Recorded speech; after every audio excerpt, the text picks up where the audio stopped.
ಶ್ರೀ ಗುರು ರಾಘವೇಂದ್ರಾಯ ನಮಃ. ನಿತ್ಯಂ ಅಮ್ಮ ಮಗಳು ಯೂಟ್ಯೂಬ್ ಚಾನಲ್ಗೆ ಸ್ವಾಗತ.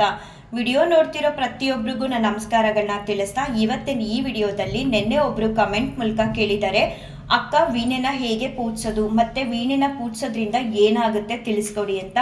ಹಾಗಾಗಿ ಈ ವೀಣೆ ಏನಕ್ಕೆ ಪೂಜಿಸ್ಬೇಕು ಅನ್ನೋದನ್ನ ಈ ವಿಡಿಯೋ ಮೂಲಕ ತಿಳಿಸ್ತಾ ಇದ್ದೀನಿ. ವೀಣೆ ಸರಸ್ವತಿ ದೇವಿಯ ಇನ್ನೊಂದು ರೂಪ ಅಂತ ಹೇಳ್ಬೋದು. ಕೆಲವರು ಸರಸ್ವತಿ ದೇವಿ ಫೋಟೋನ ಇಟ್ಟು ಮನೆಯಲ್ಲಿ ಪೂಜಿಸ್ತಾರೆ, ಇನ್ನೂ ಕೆಲವರು ವೀಣೆನ ಇಟ್ಟು ಮನೆಯಲ್ಲಿ ಪೂಜಿಸ್ತಾರೆ. ನೀವು ಎಲ್ಲ ಶಾರದಾ ದೇವಿ ಫೋಟೋದಲ್ಲೂ ನೋಡ್ಬೋದು, ತಾಯಿ ಶಾರದಾ ದೇವಿ ವೀಣೆನ ನುಡಿಸ್ತಿರ್ತಾರೆ, ಕೈಯಲ್ಲಿ ವೀಣೆನ ಹಿಡ್ದಿರ್ತಾರೆ. ರಾಯರ್ ಇದ್ದ ಕಡೆ ವೀಣೆ ಇದ್ದೇ ಇರುತ್ತೆ. ಯಾಕಂತ ಅಂದ್ರೆ ರಾಯರ್ನ ವೀಣಾ ವೆಂಕಟನಾಥ ಅಂತ ಕೂಡ ಕರೀತಾರೆ. ರಾಯರ್ಗೆ ವೀಣಾ ವೆಂಕಟನಾಥ ಅನ್ನೋ ಬಿರುದು ರಾಯರ್ಗೆ ವೀಣೆ ನುಡ್ಸೋದ್ರಿಂದ ಬಂದಿದ್ದು. ರಾಯರ್ ಕುಟುಂಬಕ್ಕೆ ಕುಲಗತವಾಗಿ ಬಂದಂತಹ ವಿದ್ಯೆ ಈ ವೀಣೆ ನುಡ್ಸೋದು.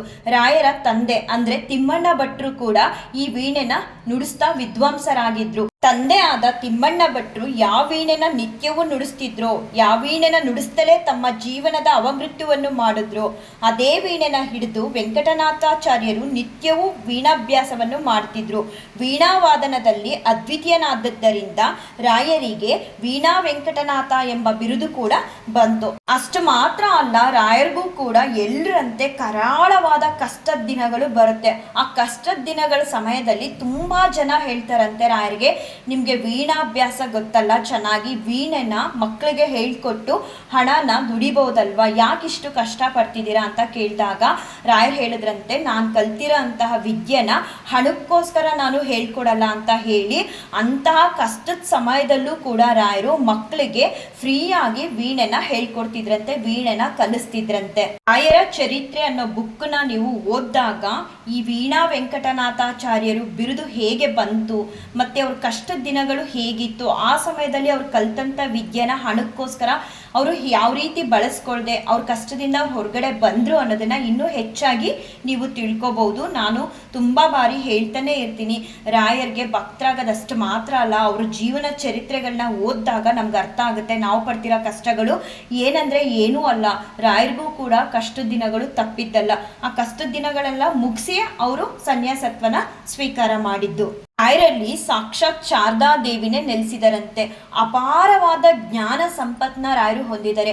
ರಾಯರ ಮುಂದೆ ಕೂತಾಗ ನಾವು ಅದ್ಕೊಡಿ ಇದ್ಕೊಡಿ ಅಂತ ಕೇಳಬಾರ್ದಂತೆ. ತುಂಬಾ ವಿದ್ವಾಂಸರು ಹೇಳ್ತಾರೆ, ನಾವು ಅವ್ರ ಮುಂದೆ ಕೂತಾಗ ಜ್ಞಾನ ಅನ್ನೋದನ್ನ ಕೊಡಿ ಅಂತ ಬೇಡ್ಬೇಕಂತೆ. ಯಾಕಂದ್ರೆ ಜ್ಞಾನ ಭಂಡಾರನೇ ರಾಯರ ಹತ್ರ ಇದೆಯಂತೆ. ಜ್ಞಾನ ಒಂದಿದ್ರೆ ಎಲ್ಲವೂ ಕೂಡ ಬದುಕಲ್ಲಿ ಸಿಗುತ್ತೆ. ಆ ಕಾರಣಕ್ಕೋಸ್ಕರ ನಾವು ರಾಯರ ಮುಂದೆ ನಿಂತಾಗ ಕೂತಾಗ ರಾಯರ ಬಳಿ ಹೋದಾಗ ಜ್ಞಾನ ಅನ್ನೋದನ್ನ ಕೊಡು, ಜ್ಞಾನಂ ದೇಹಿಮೆ ಜ್ಞಾನಂ ದೇಹಿಮೆ ಜ್ಞಾನಂ ದೇಹಿಮೆ ಅಂತ ಬೇಡ್ಬೇಕಂತೆ.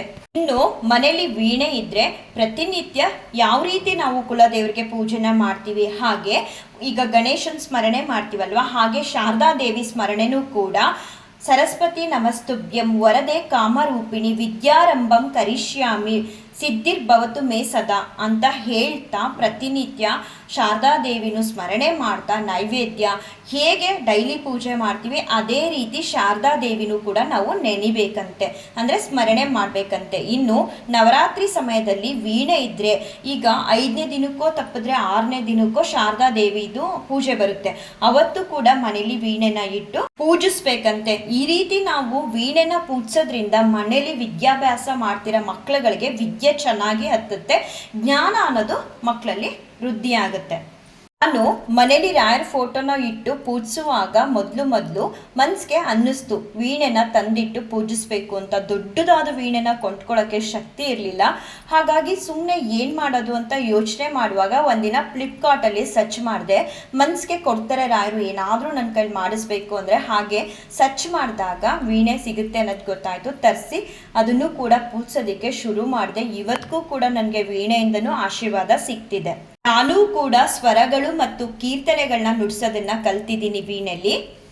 ರಾಯರಿಂದ ಇವತ್ತು ನನಗೆ ಸಿಕ್ಕಂತಹ ಆಶೀರ್ವಾದದ ಕ್ಲಿಪ್ಪಿಂಗ್ಸ್ನ ಅಪ್ಲೋಡ್ ಮಾಡಿದ್ದೀನಿ. ರಾಯರು ಎಲ್ಲರನ್ನೂ ಕಾಪಾಡಲಿ, ಎಲ್ಲರಿಗೂ ಒಳ್ಳೇದು ಮಾಡಲಿ ಅಂತ ರಾಯರ ಹತ್ರ ಬೇಡ್ಕೊಳ್ತಾ ಈ ವಿಡಿಯೋನ ಏನು ಮಾಡ್ತೀನಿ. ಶ್ರೀಕೃಷ್ಣಾರ್ಪಣಮಸ್ತು, ಶ್ರೀಕೃಷ್ಣಾರ್ಪಣಮಸ್ತು, ಶ್ರೀಕೃಷ್ಣಾರ್ಪಣಮಸ್ತು.